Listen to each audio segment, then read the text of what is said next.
Boys and gents, and welcome to CG Reaction, and this is how did Germany got so strong after losing World War I by the channel Armchair Historian.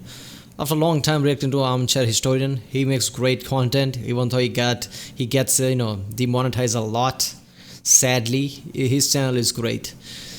So yeah, how did Germany got so strong? I always thought that the Germany, obviously Hitler and Nazi had so many equipment and weapons, as I've said in the past, that he duped his own people. He started with Volkswagen and the Beetle. He told people that he's going to give a car to the people if they all chip in every month with their payment. So even the kids, every family member chip in somewhat percentage of whatever they earned to the government, and along the way they would give them a brand new car or something like that. So people were happy, they were doing that. In the end, it turns out that Hitler never intended to give anybody a car.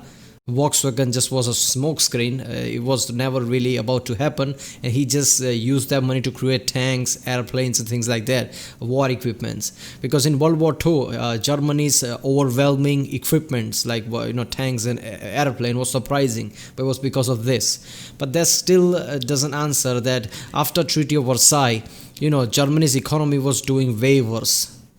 So how did the people made enough money so they could chip in and give Hitler that much money? So that is one thing. It is surprising. I don't know how they did that, but I'm sure our Armchair Historian will go into depth in this one, because I always was fascinated by that. So yeah, let's watch this video. And remember people, if you like my reaction, don't forget to like and subscribe and support this channel. This way I know which type of videos to and which channel to react to more. And check out the other reaction I did. There's a link in the description with all my reaction videos. Check out the card, check out the end cards. And yeah, let's watch this video. On a cold day in November, the citizens of Munich are going about their daily business. But today is no ordinary day, as thousands of armed radicals, known as the Brown Shirts, have taken to the streets. Even though the Great War is over, the German people live in a tense and uneasy atmosphere. Inflation has spiraled out of control, and it is not uncommon to see price tags with numbers in the trillions. It is only a matter of time before the situation reaches a critical point. Yeah, I think same thing is in the Vietnam about currency. That always fascinated me. Their currency is so low. It has an advantage in the economy somehow. I don't know detail about that, having lower price for your currency. But it's ridiculous to see how they have some billions and trillions of money required to buy just a car. I mean, doesn't that become inconvenient over the time? Like you're always talking about millions and billions of currency, and that doesn't worth much. 150 Milliarden Mark. Jetzt bitteschön, geben's mir das Brot für meine Familie. Tut mir leid, Freund. Das ist alles, was du bekommst. Der Preis ist erst letzte Woche gestiegen. Was? Wie viel? Das ist mein ganzer Sportes. Das soll doch wenigstens für ein paar Leib Brot reichen. Sehen's mal. Es ist, wie ich gesagt habe. It's just fucked up to see this. Your life savings, and you can only buy just a few bread to get you out for a day or two. What after that? This is really grim situation, man. I mean, Treaty of Versailles left this, so of course people were going to fight back eventually. I mean, that was inevitable. Das war letzte Woche, als sie heute haben. There you go, Nazis. Morgen werden es 210 Milliarden sein. Und so weiter.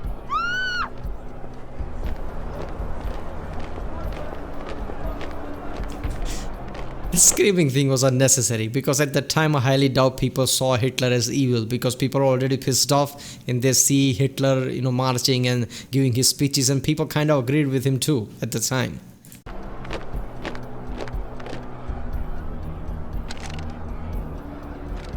Hitler didn't from the start said that he sees Germans as a superior race and he's gonna kill apparently everybody. He didn't say that at the start. He just said the normal thing that people wanted to hear, like how economy is going to trash, I can solve it, and things like that.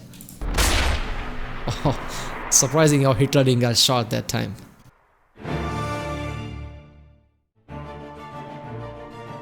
I think he put somebody in front of him.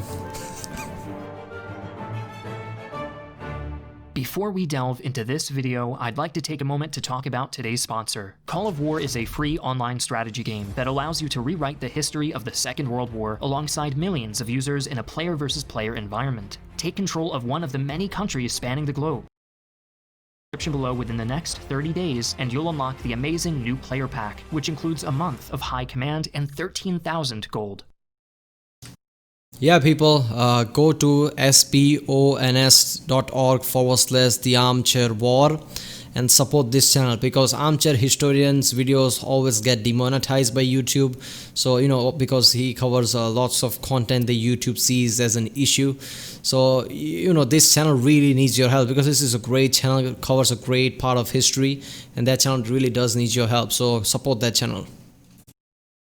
Hi, I'm Griffin Johnson, the Armchair Historian.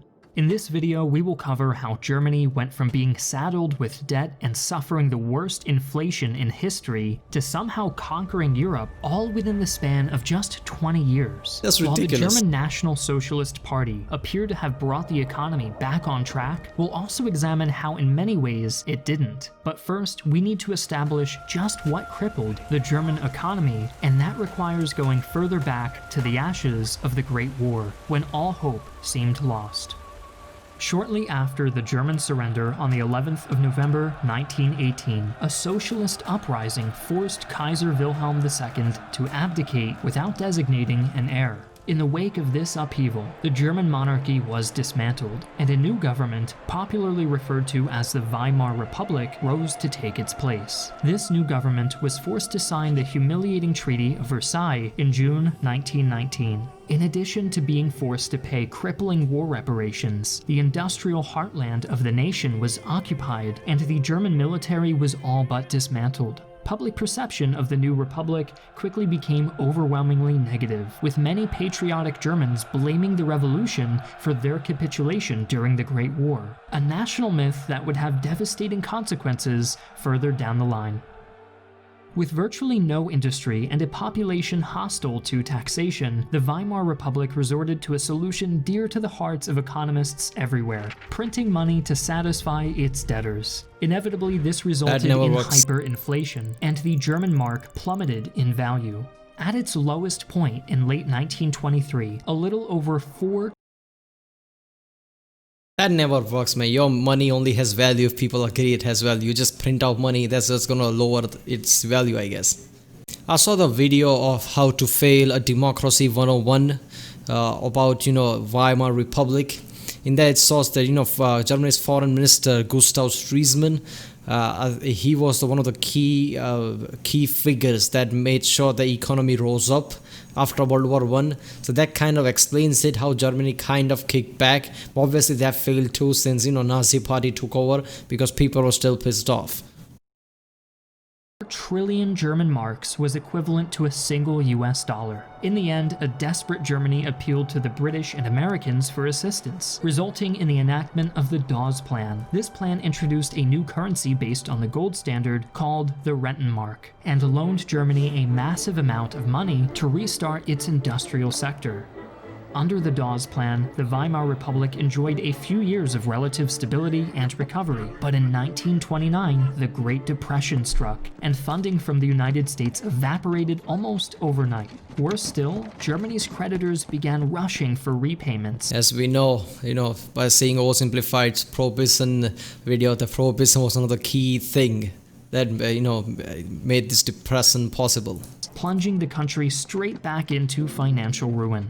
While a series of German chancellors like Franz von Papen and General Kurt von Schleicher were busy handling the fallout, a new political faction began to emerge: the National Socialist German Workers' Party, or simply the Nazi Party. Founded in 1920, they preyed on middle-class fears of a communist uprising for support, and promoted an extremely antagonistic, anti-Semitic platform that demanded a racially pure Germany. Despite surging in elections and soon becoming the most popular party, the National Socialists lost 2 Nazis suppressed everybody. Who'd have thought? million votes in the Reichstag elections in 1932. Seeking to capitalize on this weakness, the conservative establishment within the Republic thought the time was now ripe to pacify this violent party by welcoming some of its leaders into power. Surrounded by conservative ministers and only having a handful of allies in cabinet positions, Nazi leader Adolf Hitler was appointed Reich Chancellor by President Paul von Hindenburg in January 1933. The conservative establishment thought they could control him for their own ends, but they couldn't have been more wrong. Suffice to say, Hitler and his movement could not be contained. The methods by which Hitler went from being essentially a lone chancellor surrounded by his opposition to having complete control of the government could warrant its own video. Yeah. But soon enough, the Weimar Republic was no more, and the National Socialist Party was in full control.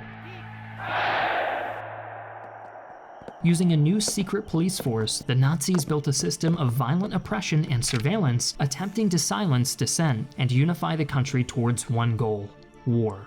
With the outward display of public support, the Nazis first decided to tackle the unemployment problem. In reality, the next decade would merely see the expansion of the German military under the manipulative guise of repairing the economy.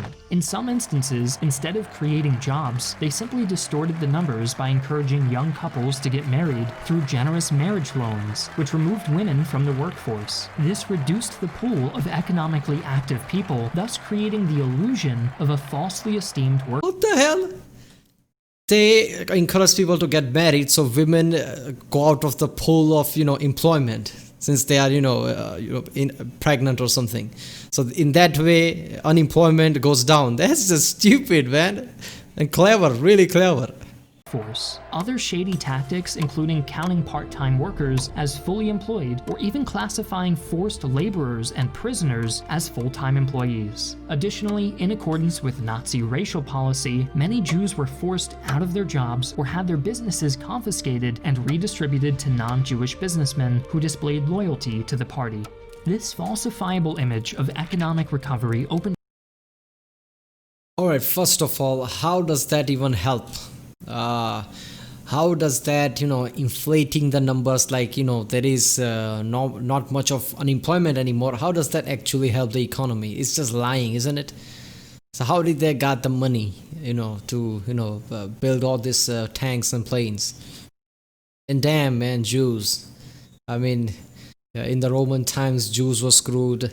In here Hitler screwed Jews over, took their businesses, gave it to somebody else. That's just effed up, man. Up new opportunities for non-Jewish Germans, but at the same time caused enormous suffering and hardship for those deemed undesirable. This isn't to say that there weren't job creation programs. The Nazis invested hundreds of millions of marks into various schemes to get the Germans back to work, and millions of Germans were now able to find full-time jobs in Hitler's new arms factories. But other job creation programs were far less traditional. Co-opting an existing labor program called the Voluntary Labor Service, the Nazis forced the unemployed or people receiving welfare benefits to volunteer for hard labor like farming or clearing earth for the state's massive construction projects. Hundreds of thousands of Germans were forced to toil in abysmal conditions for lower pay than they were even receiving under the welfare program, and any who expressed complaints were sent to early forms of the concentration camps. Oh, okay. That is one way to boost up your economy, isn't it? People who are unemployed or on welfare, just basically force them to work hard labors with close to not much money. I mean, that would increase the economy. Yeah, that is true, isn't it? This is basically a dictatorship. He can force people to do stuff. Economy and money can grow like that. Makes sense. And yet, to the Nazis, these suffering workers represented an encouraging statistic. By 1935, unemployment rates had plummeted to only 2 million people. But if you include the unemployment rate, the forced laborers, prisoners, and women taken out of the workforce by marriage loans, the actual unemployment rate stood at about double this figure. However rotten its foundation may have been, the German economy was growing. But it was not nearly enough to cover the amount the government was spending.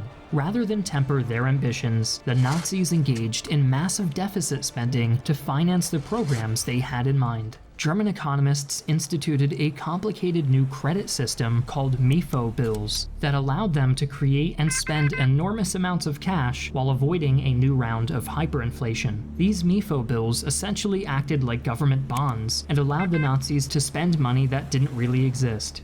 This initially proved successful, but gradually collapsed over time. The German government was spending exorbitant amounts of money on rearmament I mean, yeah, if you just make up money and it doesn't much have, credibility behind it, sooner or later it's gonna fall.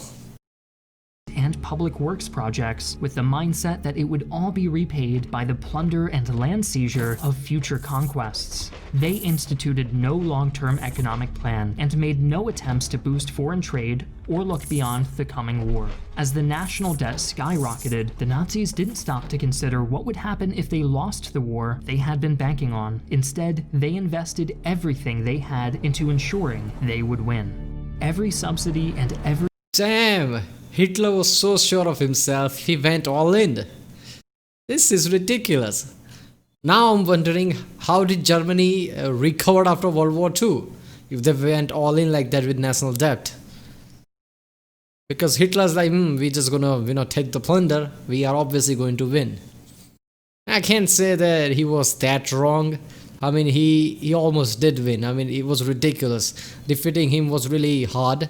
In the end, obviously, everybody was, together, allies, crushed him up. But just certain things have went different way. There is a chance Nazi could have won. I mean, I'm pretty sure there is a video on alternate history channel or something like that where they could go like, what if Nazi had won? Because I think Hitler had a shortage of fuel and things like that by the end. If he didn't have that, I mean, yeah, things could have changed differently. Every investment made went into manufacturing and engineering at the almost complete abandonment of consumer goods. All of the Nazis' programs and initiatives, from job creation to public works to even their racial policies, were ultimately meant to serve the cause of rearmament. Perhaps one of the most famous public works launched during this time, the Autobahn highway system, was no different. Financed in part by laws that granted 1 billion marks for infrastructure projects, the Autobahn was marketed as a massive modern highway system for the new German citizen to proudly tour his country behind the wheel of a shiny new car. Unsurprisingly, it also had another purpose. Hitler envisioned the highways of the Autobahn as the main arteries of a new military mobilization system. Man, Hitler's such an a-hole, isn't he? He was like, I'm going to give you a car, I'm going to give you a new Beetle. You know what? I'm also going to improve the Autobahn that already exists and make sure that it's properly connected to every single side of the country. But in his heart, he knew he just gonna take the money, build tanks, and he just wants Autobahn and make it in a way that he can transport tanks from one side to another.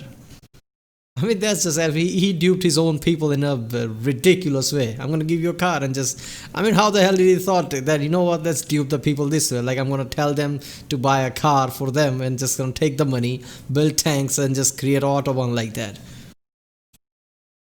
He pictured columns upon columns of panzers rolling down the roads protected by a thick concrete shell that towered over the highways and blocked air attacks. Contrary to his lofty vision, no concrete tunnels were ever built, and the roads proved too unstable for heavy tanks to roll along.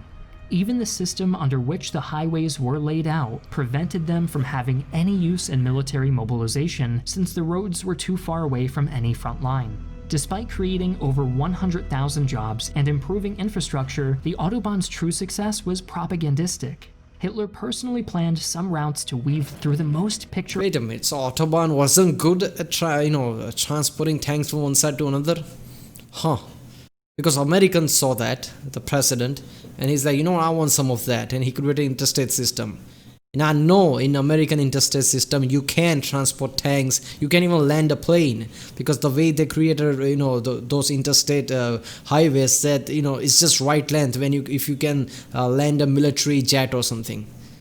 I mean, they are that wide. I mean, they created at a certain code that, it must be in a way that you can land a plane. That's why whenever you had, interstate system in America, you can see around side, there is not going to be any, some kind of a structure or anything, pole or something that could, come in the way of landing the plane.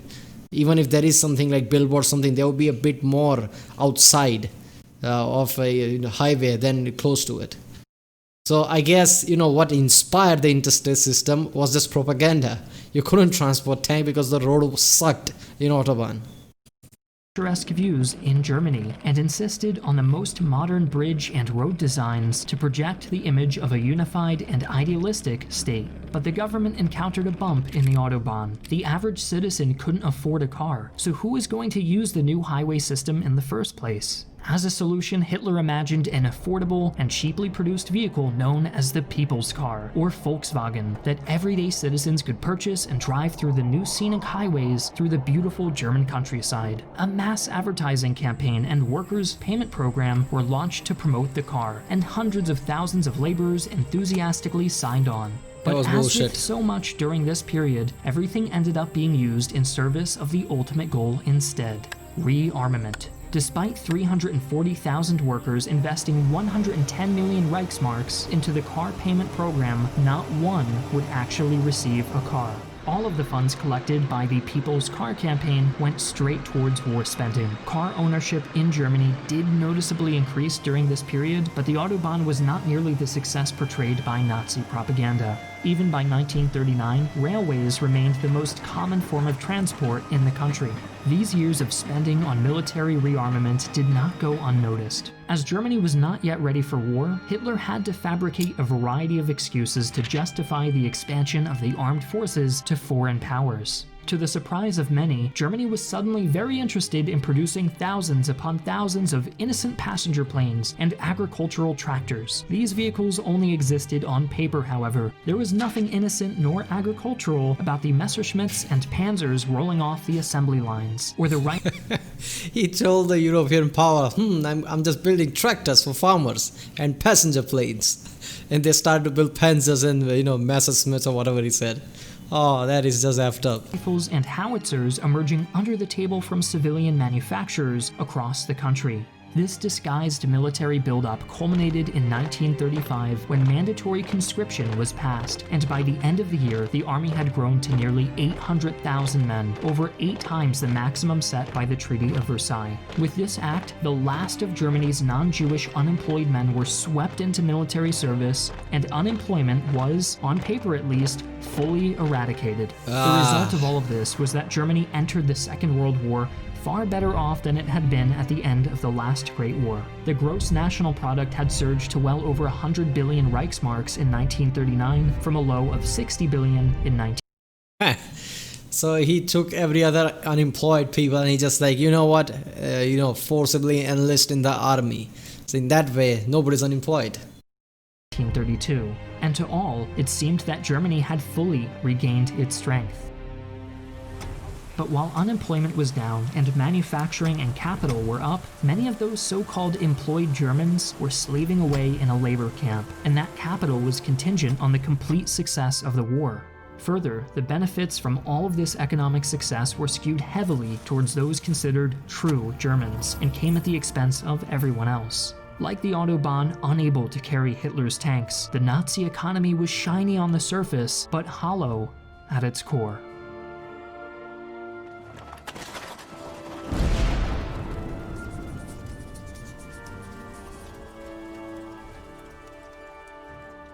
What is...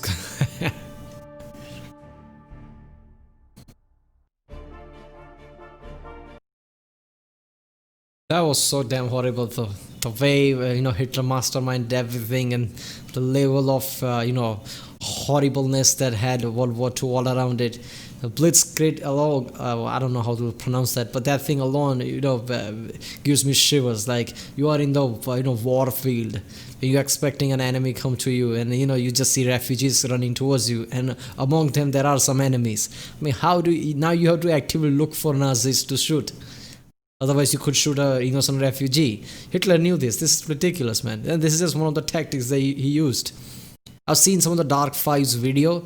That channel Dark Five where, the Grim music plays and he shows about. And I've seen some of the super weapons that Hitler was, allegedly creating. And some of them has backing too.